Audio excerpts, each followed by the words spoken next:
Hello student. आज हम biology में लेसन नंबर 36 का सेकंड वीडियो अपलोड कर रहे हैं। हमने अब तक डाउन सिंड्रोम के बारे में पढ़ लिया है। आज हम आगे पढ़ेंगे। दूसरा है इसमें एडवर्ड सिंड्रोम। एडवर्ड सिंड्रोम यह असामान्यता गुणसूत्र के 18वें जोड़े में एक अतिरिक्त गुणसूत्र जुड़ने से होती है। 18वें जोड़े में एक अतिरिक्त गुणसूत्र जुड़ने से होती है, जिससे 47 गुणसूत्र हो जाते हैं। ध्यान रखना, एडवर्ड जो सिंड्रोम होता है, डाउन सिंड्रोम जो होता है, ये सभी हम अलिंगी गुणसूत्र में विकृति वाले रोग पढ़ रहे हैं। तो यहाँ पर 18वें जोड़े में एक अतिरिक्त गुणसूत्र जुड़ने से ऐसी कंडीशन उत्पन्न हो जाती है, यह एडवर्ड सिंड्रोम कहलाती है। तीसरा देखिए, cri du chat syndrome. Cri du chat syndrome 5वें गुणसूत्र की नंबर ऑफ क्रोमोसोम 5, 5वें गुणसूत्र की छोटी भुजा के एक भाग के विलोपन के कारण मनुष्यों में यह असामान्यता उत्पन्न होती है। इस रोग में होता क्या है, इसमें जो बच्चा होता है वो बिल्ली की तरह रोता है। इसके बाद हम पढ़ते हैं लिंग गुणसूत्र असामान्यता। देखिए, हम पढ़ चुके हैं कि 44 अलिंगी गुणसूत्र होते हैं, जबकि दो जो गुणसूत्र होते हैं वो लिंगी गुणसूत्र होते हैं, जिसमें नंबर 45 व 46, या हम कहें तो 23वां जोड़ा जो गुणसूत्र का होता है वो लिंगी गुणसूत्र का होता है। तो अब इसमें क्या असामान्यता देखी जाती है उसके बारे में देखते हैं। लिंगी गुणसूत्र पुरुष में XY तथा मादा में XX होता है। इनमें असामान्यता होने पर निम्न विकृतियां उत्पन्न होती हैं। पहला है इसमें टर्नर सिंड्रोम। पहला हम क्या पढ़ेंगे, टर्नर सिंड्रोम के बारे में पढ़ते हैं। ये टर्नर जो सिंड्रोम है ये किससे संबंधित है, आप कहेंगे लिंगी गुणसूत्र की असामान्यता से संबंधित है। तो टर्नर सिंड्रोम में क्या होता है, यह व्यक्ति हमेशा क्या होता है, एक महिला। ध्यान रखना, यह व्यक्ति जो होगा हमेशा एक महिला होती है। इसमें गुणसूत्रों की संख्या 45 होती है। 46 ने रहकर कितनी रहती है, 45 रहती है। एक गुणसूत्र कम रहता है, अर्थात एक एक्स क्रोमोसोम या एक्स गुणसूत्र होता है, दूसरा एक्स क्रोमोसोम या गुणसूत्र नहीं होता, क्योंकि 44 तो अलिंगी गुणसूत्र होते हैं और एक्स एक्स होना चाहिए था मादा में। उनमें से एक ही एक्स मौजूद होता है, दूसरा एक्स मौजूद नहीं होता है, दूसरा एक्स क्रोमोसोम नहीं होता, जिससे कुल गुणसूत्र संख्या 45 रह जाती है। इसे टर्नर सिंड्रोम 44 प्लस एक्स 0 अवस्था कहते हैं। 44 और एक बन गया ये एक्स, 45 गुणसूत्र। अब इसके लक्षण देखिए, टर्नर सिंड्रोम में कैसे कैसे लक्षण दिखाई देते हैं।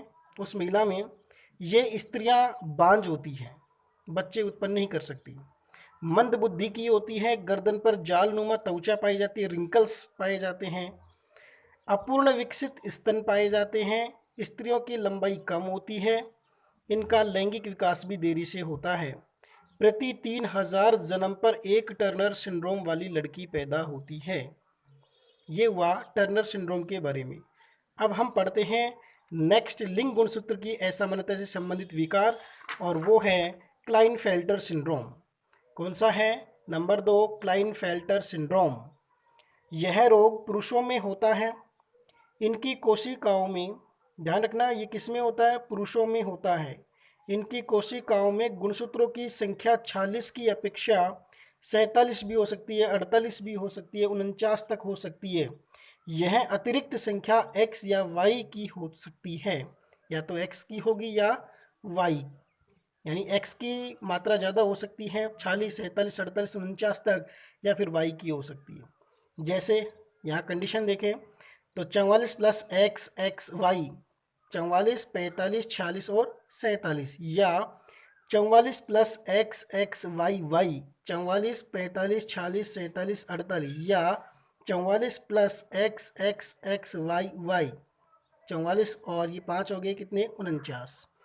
आदि अवस्थाएं क्लाइनफेल्टर सिंड्रोम की कहलाती है। ध्यान रखना ये पुरुषों में है। इन असामान्य गुणसूत्र संख्या वाले पुरुषों में स्त्रियों के लक्षण दिखाई देते हैं। इन असामान्य गुणसूत्र संख्या वाले पुरुषों में किसके लक्षण दिखाई देते हैं? स्त्रियों के, जैसे कि लंबा पुरुष व अल्पबुद्धि। दूसरा है गाइनोकेमिस्टिया। गाइनोकेमिस्टिया एक ऐसी अवस्था होती है जिसके कारण पुरुष में मादा की तरह स्तन विकसित हो जाते हैं, और यही जो अवस्था होती है यही कहलाती है गाइनोकेमिस्टिया। कई बार प्रश्न पूछा जाता है गाइनोकेमिस्टिया से संबंधित, तो आप ध्यान रखना, पुरुष में मादा की तरह विकसित स्तन, ये अवस्था ही गाइनोकेमिस्टिया कहलाती है, और ये किस में देखने को मिलती है? Klinefelter syndrome. थर्ड है इसमें बंध्य पुरुष, जनन नहीं कर सकते ये, हाथ पांव अधिक लंबे पाए जाते हैं ऐसे पुरुषों में। थर्ड कंडीशन आती है लिंगी गुणसूत्र की असामान्यता से संबंधित, जो कि है स्त्रियों में अतिरिक्त एक्स गुणसूत्र की स्थिति। ध्यान रखना, यहाँ मैंने अंडरलाइन कर रखा है स्त्रियों में अतिरिक्त एक्स गुणसूत्र की स्थिति। यह स्थिति अतिरिक्त एक्स गुणसूत्र के कारण होती है, जैसे 44 plus x x x triple x, कितने हो गए? 47, या 44 plus tetra x x x x x. ये महिलाएं अल्प बुद्धि वाली होती हैं, इनमें लैंगिक लक्षण देरी से विकसित होते हैं। लास्ट पढ़ रहे हैं हम लैंगिक या लिंगी गुणसूत्र की असामान्यता से संबंधित पुरुषों में एक अतिरिक्त गुणसूत्र। ये पुरुष 44 प्लस एक्स वाई वाई होते हैं। यहाँ पर एक अतिरिक्त जो गुणसूत्र है वो वाई है, तो 44, 45, 46 और 47, अर्थात 47 गुणसूत्र वाले होते हैं। इनमें अतिरिक्त वाई गुणसूत्र होता है, जिससे जननांगों का विकास असामान्य हो जाता है। लक्षण क्या है इसमें? असामान्य लंबे पुरुष होते हैं, ये अल्प बुद्धि वाले होते हैं और अपराध वृत्ति वाले होते हैं। Okay, thank you for watching.